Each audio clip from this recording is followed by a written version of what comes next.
Hello, lovely listeners, and good morning, Kim. Good morning, Jill. Good morning, everyone. It's Jill and Kim with One Harmonicle. And Kim is coming from you live. Well, live for us, recorded Yes. I'm in Florida. Florida. What wonderful the weather down here when up in Minnesota you guys are freezing cold. Oh, she's rubbing it in a little bit. Uh, how's that information feel coming at you? The truth. Exactly. All Right. right. Oh my goodness. Um, no, some of you may know, well, quite a few know that my sister lives in Florida, so she throws epic Halloween parties. So I decided to surprise my sister. And on Friday, we talked about surprises Yeah. and how your spirit guides, your higher self is coming through and trying to surprise you with things. And it's information coming through um, that you need to hear or that you've asked to hear, that you had kind of an inkling on something, and then it's presented to you. And it's like, well, okay, what do you do with that information? Sometimes it's really fun, like surprising Yeah. my sister. Yeah. And other times it's not as fun and pretty Yep. and beautiful. Exactly. That's so we're always, there's a couple of things that we ask people or talk about a lot. One is for people to ask, right? And the other one is to not judge. Now, these things sound very easy, and they are initially.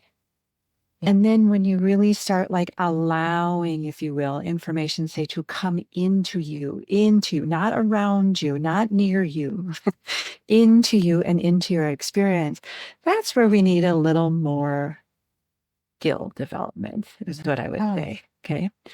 So, yeah, asking and then not judging. And a lot of times, if we've asked a question, like, I need some help with something, I need a solution to show up.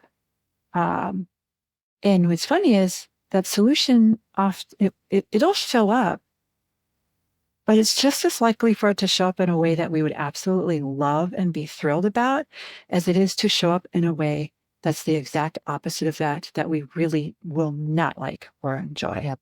So it could come in either form and then anything in between.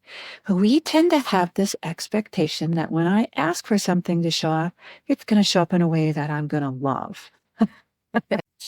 Yep. Yep. I, I do think you can get there, but it's like training. Like you have to train yourself into that. If you're just throwing out a question and going, well, here's a concrete example. So my credit card got nabbed again. You know how your credit cards gets, and then it gets shut down. So now I'm going to be without this particular credit card again. I'm in one of those things where it's like the third time it's happened over the course of months. And it's my primary credit card. And so I was just throwing it out there. I have a few things that I wanted to take care of this week that would have required that credit card. And so I was just throwing it out there like, I have other options, but what's the better option? Do I need, And I started like ticking through the options in my head. And I was like, no, you know what? I'm just going to ask. I'm going to ask the universe, if you will, what's the option? But now it's a matter of staying open to seeing the solutions that are, say, the best solutions coming forward. And the best solution might not be the easiest. It might take more time. It might be something that I say don't like because it's like, oh crap, I thought it was going to be an easy solution. And here it's going to take all this time. And I don't have this time. I didn't want to put this time into it. Um, that's a very, very minor example, I know, because if we're talking about, say, a credit card, it's a pretty minor little detail. But if we're talking about, say, you know, like in my case, I have a mom who has some memory and different things going on with her health. That would be a much bigger ask and a much more, like lot more detail to pay attention to in that one, say, than how do I deal with this credit card? Yep. And like you were sharing with your mom, Mhm. how she was asking, they were asking for, in their mind, a support. They were asking for clarity. They were asking, a medical professional for information, basically. Okay. Information and And support because it has yeah, to come through that person. That's how the system works. It has to come through that person. yeah. Yeah. So they went And they got information. They got a support, just not in the way that they thought that they were going to get it. Yeah. And your They're mom very was unhappy with it. yeah. And it's like, well, you asked. And if there's that inkling of like your mom being upset with it, sometimes we need that to push ourselves to do what there's something about, okay, here, what I'm getting at is there's something about that information that is very truthful. And you were just told the truth. And that's something inside that you didn't actually want to believe. You did not want to believe that was truth. And also somebody's telling you that this is the truth. And sometimes if it hits you that hard, that is something that you get the pleasure, you get the experience to actually work through. It's a positive thing. It's a good thing. I don't know if you just heard something turn on behind me. Yeah. So, side note, my sister has a pool. Yeah. And I'm sitting outside, and all of a sudden the like waterfall system just started flowing through as we're saying this. Yeah. Yep. Water flowing. Which water is emotions. Yep. So wait, it's funny that the timing of that, Kim, because what I was thinking and what I wanted to share is that when this information came to my mom through this medical advice, she didn't like the information.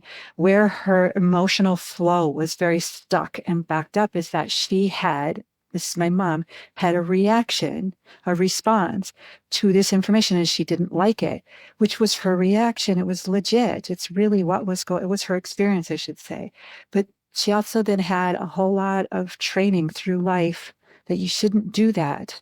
You shouldn't disrespect, say, a medical professional who's telling you something. You need to listen to what they have to say.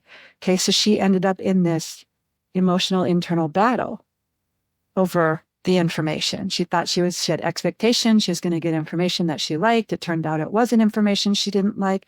Then she didn't like that. Then she was mad at herself. Then I can't speak for her experience, but I would guess she was feeling maybe some shame, maybe feeling some guilt because she's supposed to just listen to this medical professional. But it really upset my mom. And so when I found this out, my mom's telling me this, I just affirmed for her. I said, you didn't like the information and you didn't like the message. And I said, that was your experience and that's okay. You don't have to like it. And that's when the water started flowing. It like shot out and then just started flowing. And I could see all of my mom's energy start moving again. And like you said, Kim, it was contrast. I'm like, then that means we go another direction. We go and talk to someone else and we go and find other stuff until we get what it is, the truth, if you will, that my mom is looking for. Yep. For the information, asking for the information and having it come to us isn't always so clear cut and simple. Because a lot of times, the point of what we're saying here is a lot of times the information we get, we initially may not like it. Yep. But there really is a truth to it. Yeah. Every information that comes to you, you actually asked for it. Did it come in the way you wanted it to? No. Maybe not. Maybe it did. Doesn't matter. There is some truth to it. Now we get to use discernment. And what do we do with that information? And I think that's what people get so lost in. Like your mom got lost in it. Yeah. And it stirred up all these emotions inside of her instead of just saying, oh, okay, that's what that doctor said. Okay. Yeah, okay. That's cool. Like that's what she knows. That's what she believes in. I asked for information. That's what I got. Okay, cool. And move on. Yep. She got lost. And then she needed some help from others that she knows and trusts to help her get clarity again. Yeah. And she did get clarity. And some of the reason why she was getting lost is because the emotion were ticking up. The judgment was ticking up. Her mind was spinning on her. And I'm not like, I share this about my mom simply because what she did with this is very universal. It's a very common response.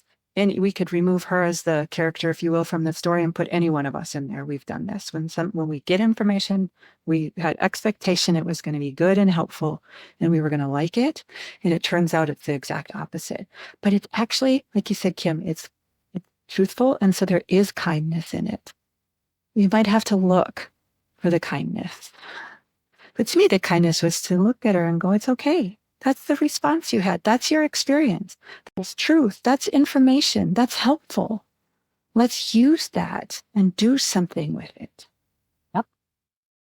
That's what we're That's the suggesting. beauty part. Yeah. That's the beautiful part. Yeah. Well, Kim, you're masterful at that, but that's probably another podcast. Yeah. Yes. Ah. Yeah. Everything works beautifully when you just allow. Like the water just randomly flowing. It was literally, it's kind of like a divine intervention that occurred. Did we really ask for it? No, but it played off of our energy that we were experiencing. Yeah. Things happen all the time. And once you recognize all the little things around you, it just gives you a clue as to what energy are you putting out there? What are you in alignment with? Yeah. Like it or you don't. And it becomes playful if you like it or you don't. It doesn't stop you. It's not like, oh, I don't like that one. Now I'm going to stop. And like it becomes playful, like, ooh, I don't like that one. Okay. So what does that mean? Now what are we going to do with this? So yeah, pay attention to the signs and the stuff that's going on around you. Pay attention to the information and the answers that you're getting.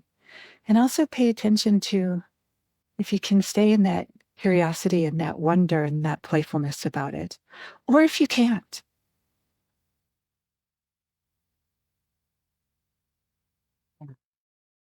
Mm-hmm. I just got like a really good sense of peace throughout my whole entire body. I love this. I love these things. Every time we talk, I get a healing effect that goes through my body, a sense of peace. So again, you want to just listen, turn this down too. If you're like, oh, I'm getting too much, or it's Too many words. That's okay. Yeah. Turn it down and just listen, feel the vibration that's coming through. Jill and I say this all the time. There is energy healing that comes through, and there's definitely a lot in this one too. There's an energy transmission and an energy healing that comes through every time. And if the words, if your mind is not wrapping around, your head isn't wrapping around the words or the message, exactly like Kim said, just tune into the vibration, tune into the energy, and then also make your requests, ask to be shown the clarity of it, because the message will come to you another way then too, because that's the essence here that matters. It's the essence of it. Oof. Nice. So cool. Oh, totally hard. Wow. Yawning, moving energy. Yep. All right. Thank you, Jill. Thank you, everyone. Yes, thank you, Kim. Thank you, everyone, for listening. Until next time.